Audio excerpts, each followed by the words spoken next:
Hello everyone, मैं आप सबका स्वागत करती हूँ अपने इस चैनल पॉलिटिविज़न में।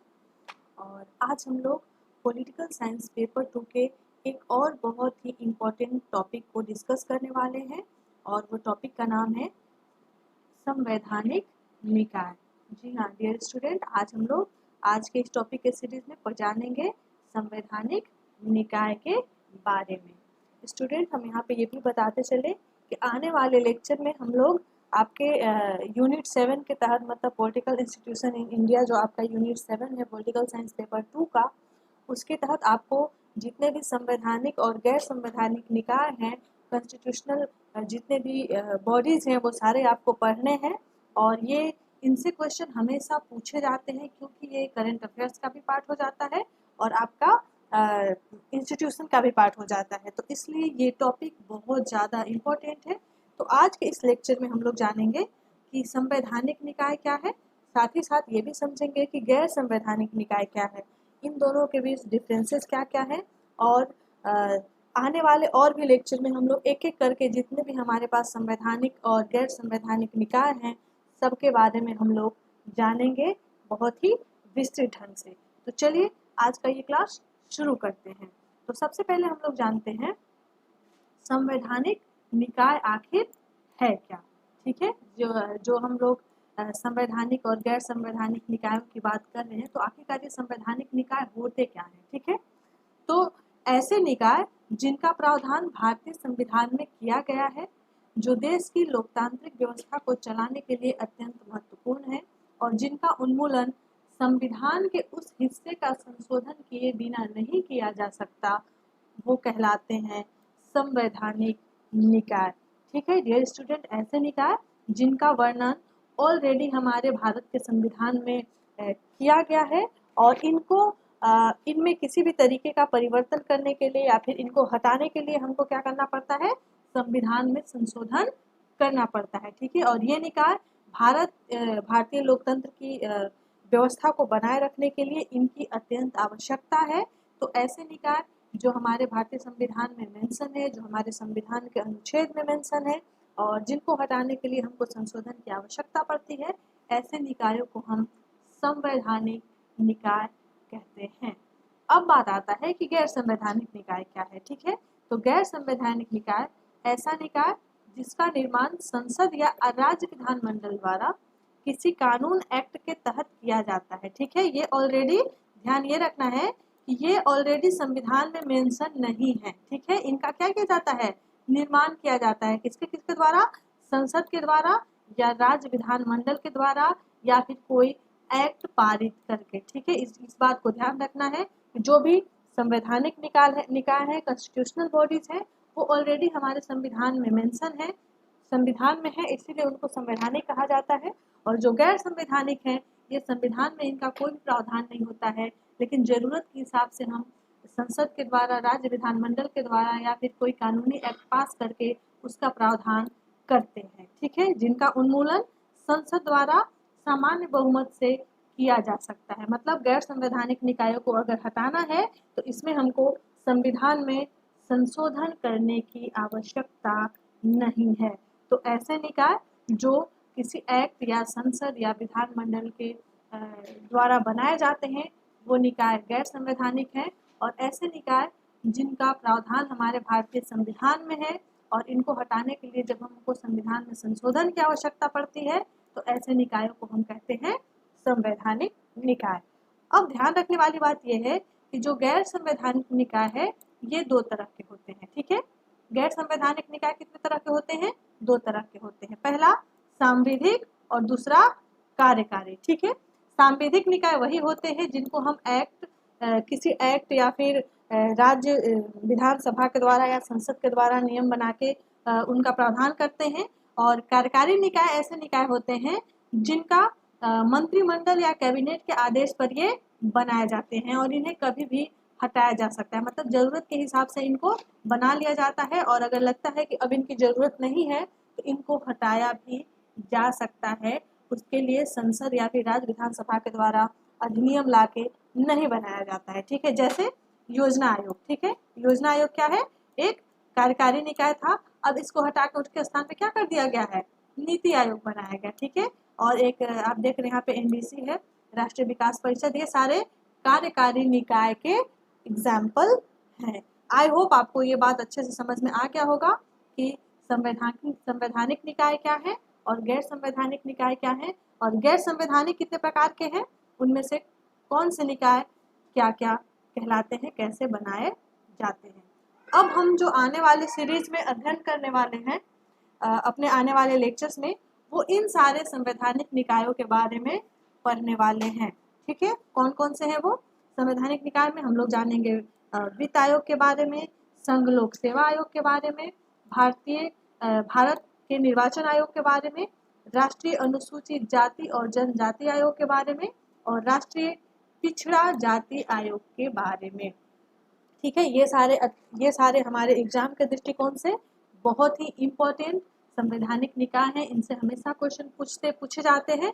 तो इन सारे के बारे में हम लोग पढ़ेंगे कॉन्स्टिट्यूशनल बॉडी के अंतर्गत एक एक करके अपने आने वाले लेक्चर में। और वहीं पे हम बात करें गैर संवैधानिक निकायों के बारे में, हम किन किन संस्थाओं का अध्ययन करेंगे, तो हम लोग जानेंगे केंद्रीय सतर्कता आयोग के बारे में, राष्ट्रीय मानवाधिकार आयोग के बारे में, लोकपाल और लोकायुक्त के बारे में, नीति आयोग के बारे में, और साथ ही साथ हम लोग जानेंगे राष्ट्रीय महिला आयोग के बारे में, और भी जो कुछ हमको जरूरी लगेगा उसको भी हम लोग इसमें ऐड करते जाएंगे, ठीक है।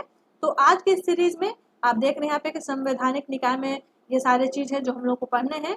तो आज हम लोग शुरू करेंगे सबसे पहले भारत के इलेक्शन कमीशन ऑफ इंडिया से, ठीक है। उसके बाद हम लोग एक एक करके आने वाले लेक्चर में सारे संवैधानिक और गैर संवैधानिक निकाय जो भी आपके स्क्रीन पे सारे चीज मेंशन है उनको हम लोग कवर करेंगे।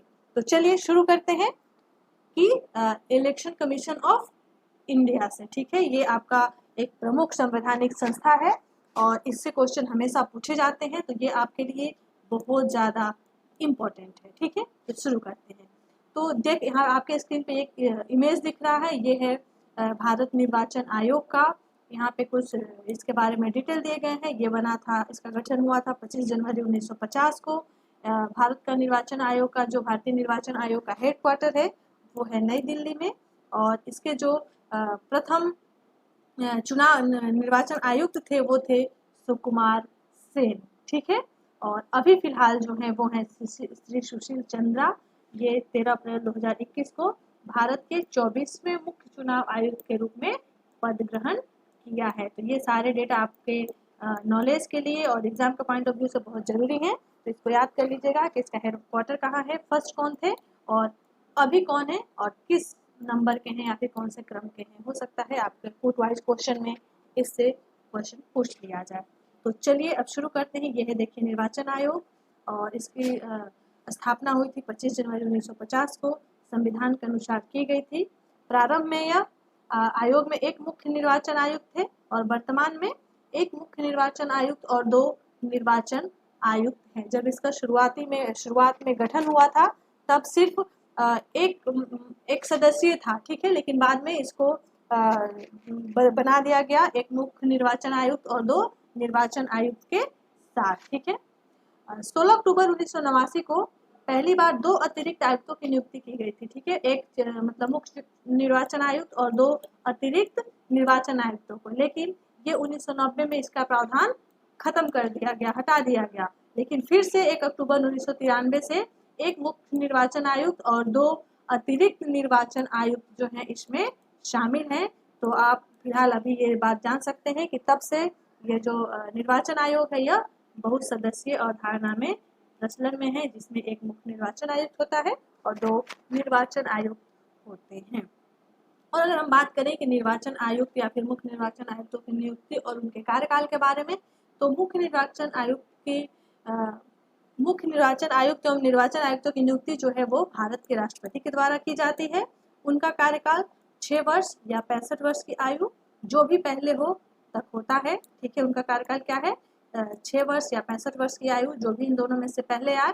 और ध्यान रखिए ये क्वेश्चन आपके यूजीसी नेट के एग्जाम में पूछा गया है। ये सारे जो पॉइंट्स है ये आपके क्योंकि क्वेश्चन थोड़े कूट वाइज पूछे जाते हैं, तो ये सारे पॉइंट आपके कूट में कवर हो जाएंगे। इसमें से एक भी पॉइंट आपको छोड़ना नहीं है। साथ ही साथ भारत के उच्चतम न्यायालय के न्यायाधीशों तथा उनके समतुल्य ही इनको वेतन और अनुलाभ मिलते हैं। मतलब भारत का जो चीफ जस्टिस का मतलब जो न्यायाधीश का वेतन होता है, जो लाभ मिलता है, वही लाभ भारत के मुख्य निर्वाचन आयुक्त को भी मिलते हैं। मुख्य चुनाव आयुक्त को संसद द्वारा सर्वोच्च न्यायालय के न्यायाधीश को हटाने के प्रक्रिया के समान ही पद से हटाया जाता है। ठीक है, इनकी जो हटाने की प्रक्रिया है वो भी न्यायाधीश के समान है, वो भी सर्वोच्च न्यायालय के न्यायाधीश के समान है। ठीक है, तो ये सारी बातें आपको याद रखनी है। अब बात करते हैं हम लोग, जो सबसे इम्पोर्टेंट है वो ये है कि निर्वाचन आयोग के कार्य क्या क्या है। ठीक है, यहीं से यहाँ से भी क्वेश्चन बहुत बार पूछा गया है और यहीं से बच्चे जो हैं कंफ्यूज हो जाते हैं, क्योंकि सारे तो कार्य होते हैं, एक दो उसमें से ऐसे होते हैं जो उनके कार्य नहीं होते हैं, लेकिन लगते हैं कि नहीं नहीं ये भी इसके कार्य हैं। तो ये कार्य आपको एकदम से समझ लेना है, याद कर लेना है, यहाँ से क्वेश्चन बार बार पूछे जाते हैं। तो सबसे पहले भारत निर्वाचन आयोग एक संवैधानिक प्राधिकरण है जो भारत में संघ राज्य निर्वाचन प्रक्रियाओं का संचालन करने के लिए क्या है, जो उत्तरदायी है। मतलब भारत में जितने भी संघ में और राज्यों में जो भी चुनाव कराए जाते हैं वो सारी चीज़ों के लिए जो है निर्वाचन आयोग क्या है, रिस्पॉन्सिबल है। यह निकाय भारत में लोकसभा, राज्यसभा, राज्य विधानसभा एवं देश के राष्ट्रपति और उपराष्ट्रपति के पदों के निर्वाचन क्षेत्रों को क्या करता है, संचालित करता है। तो आपको आप समझ रहे होंगे ये कितना बड़ा निकाय है। यह मतलब जो भी चुनाव भारत में संपन्न कराए जाते हैं, जैसे लोकसभा, राज्यसभा, विधानसभा, राष्ट्रपति, उपराष्ट्रपति, सभी के चुनाव का क्या करता है, ये संचालन करता है। यह राजनीतिक दलों को मान्यता प्रदान करता है और उनसे संबंधित विवादों को निपटाने के साथ ही उन्हें चुनाव चिन्ह भी आवंटित करता है। तो यहाँ से दो पॉइंट निकल के आए। यह पहले राजनीतिक दलों को क्या करता है, मान्यता प्रदान करता है। आपको पता होगा कि राजनीतिक दल जो क्षेत्रीय दल हैं और राष्ट्रीय दल हैं उनको मान्यता प्रदान करने के लिए कुछ क्राइटेरिया हैं जिनको हम लोग आने वाले लेक्चर में भी कवर करेंगे। तो क्या करता है, ये उनको मान्यता प्रदान करता है और कौन से मतलब राजनीतिक दल का क्या चुनाव चिन्ह है, ये चुनाव चिन्ह भी आवंटित करने का कार्य निर्वाचन आयोग का है। इसके साथ ही निर्वाचन आयोग नामावली तैयार करता है, वोटर लिस्ट तथा पहचान पत्र भी जारी करता है। राजनीतिक दलों उम्मीदवारों के लिए चुनाव में मतलब जो आदर्श आचार संहिता है उसको जारी करता है और यह सभी राजनीतिक दलों के लिए के प्रति उम्मीदवार चुनाव अभियान खर्च की सीमा भी निर्धारित करता है, उसकी निगरानी भी करता है। ठीक है, तो ये सारे अहम कार्य हैं निर्वाचन आयोग के। साथ ही साथ कुछ और कार्य हैं जो बहुत इंपॉर्टेंट है, देख लेते हैं हम लोग। यह चुनाव कार्यक्रम को निर्धारित करता है और उसे अधिसूचित भी करता है। ठीक है, कब चुनाव होंगे, अभी चुनाव कराना पॉसिबल है या नहीं है, ये सारा काम निर्वाचन आयोग का ही है। यह राजनीतिक दलों को क्या करता है, पंजीकृत करता है और उन्हें, जैसा कि हमने पहले ही जिक्र किया, कि चुनाव चिन्ह भी प्रदान करता है। साथ ही साथ यह निर्वाचन व्यवस्था से संबंधित सभी विवादों की क्या करता है, जांच के लिए अधिकारियों की नियुक्ति करता है। ठीक है, निर्वाचन संबंधित अगर कोई गड़बड़ी होती है, कोई विवाद होता है, तो उसको देखरेख करने के लिए अधिकारियों की क्या करता है, अपॉइंटमेंट करता है। यह अनियमितता व दुरुपयोग के आधार पर किसी निर्वाचन क्षेत्र के मतदान को रद्द कर सकता है। अगर कहीं चुनाव में कुछ गड़बड़ी पाया गया, कहीं पे अनियमितता और दुरुपयोग या फिर भ्रष्टाचार पाया गया, निर्वाचन आयोग को ऐसा लगता है कि वहाँ पे कुछ गड़बड़ी हुई है, तो उस मतदान को क्या कर सकता है, उस क्षेत्र में पड़े मतदान को रद्द कर सकता है। इतना पावर है निर्वाचन आयोग को। यह राष्ट्रपति को इस संबंध में सलाह देता है कि किसी राज्य में चुनाव कराए जा सकते हैं अथवा नहीं। मतलब चुनाव की जो स्थिति है उससे संबंधित सारा का सारा निर्णय निर्वाचन आयोग निर्धारित करता है। अर्थात कौन कौन चुनाव में भाग लेगा, मतलब कौन राजनीतिक दल होगा, कौन राष्ट्रीय दल होगा। राजनीतिक दलों को पंजीकृत करने का काम, चुनाव के कार्यक्रम को निर्धारित करने का काम, चुनाव चिन्ह प्रदान करने का काम, चुनाव के दौरान अगर कोई गड़बड़ी पाई जाती है तो उस क्षेत्र में मतदान को रद्द करने का काम। ठीक है, ये सारे काम निर्वाचन आयोग के प्रमुख हैं। अब अगर हम बात करें कि भारत की लोकतांत्रिक व्यवस्था में निर्वाचन आयोग का क्या महत्व है, क्या सिग्निफिकेंस है, तो आप बता सकते हैं, आप गेस कर सकते हैं कि निर्वाचन आयोग का कितना बड़ा जिम्मेदारी है, क्योंकि भारत एक बहुत बड़ा जनसंख्या वाला देश है, बहुत बड़ा भौगोलिक भूभाग वाला देश है। तो ऐसी स्थिति में निर्वाचन आयोग पर बहुत प्रेशर होता है कि शुद्ध और सही तरीके से मतदान को संचालित कराना, चुनाव को संपन्न कराना, क्योंकि यहाँ पे 29 स्टेट है और राष्ट्रपति, उपराष्ट्रपति, राज्यसभा का भी चुनाव है। तो इन सारे चीज़ों के लिए इसके पास बहुत सारे शर्त होते हैं, ठीक है। 1952 से राष्ट्रीय और राज्य स्तर के चुनाव का सफलतापूर्वक अभी तक संचालन करता आ रहा है। मतदान में लोगों को अधिक भागीदारी सुनिश्चित करने के लिए निर्वाचन आयोग क्या करता है? सक्रिय भूमिका निभाता है। संविधान में निहित मूल्यों को मानता है, अर्थात चुनाव में समानता, निष्पक्षता, स्वतंत्रता को स्थापित करने की जिम्मेदारी भी निर्वाचन आयोग के लिए है। राजनीतिक दलों को अनुशासित करने का कार्य भी निर्वाचन आयोग करता है, उनसे जुड़े आचार संहिता का पालन करता है, उनके खर्चों का ब्यौरा मांगता है, ठीक है। बहुत सारी चीज़ें उनसे करता है, जिससे कि राजनीतिक दलों को मान्यता प्रदान करना, ये सारी चीज़ें उन पे मतलब मनमाने चुनाव में भाग लेने के लिए अंकुश लगाने का कार्य करता है। डियर स्टूडेंट, ये सारा इम्पोर्टेंट काम और ये सिग्निफिकेंस है भारत के निर्वाचन आयोग का। आई होप कि ये चीज़ें आपके एग्जाम के पॉइंट ऑफ व्यू से बहुत ज़्यादा ज़रूरी साबित होंगे। और यहाँ पे देखिए कुछ इम्पोर्टेंट आर्टिकल भी हमने अटैच कर दिए हैं जो बहुत ज़्यादा ही ज़रूरी हैं, यूज़फुल हैं। ये सारे आर्टिकल आप एक बार पढ़ लीजिएगा। अगर ऑप्शन में आया तो आप मतलब क्या करेंगे, आप कोई भी त्रुटि नहीं करेंगे, ठीक है। यहाँ पे है 324 जहाँ पे चुनाव आयोग और चुनाव के लिए निहित दायित्व का वर्णन है, ठीक है। तो 324 से 329 तक भारत के निर्वाचन आयोग के बारे में बताया गया है।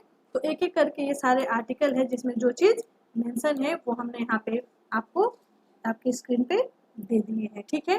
तो डियर स्टूडेंट, आज का ये था पहला सीरीज जहाँ पे हम लोगों ने भारत के निर्वाचन आयोग के बारे में जाना। और आने वाले लेक्चर में हम लोग और भी जितने भी संवैधानिक निकाय हैं और गैर संवैधानिक निकाय हैं उनको एक एक करके कंप्लीट करेंगे। तो आज के लिए बस इतना ही, फिर हम लोग मिलते हैं नेक्स्ट टॉपिक के साथ। तब तक के लिए आप लोगों को बहुत बहुत थैंक यू, धन्यवाद।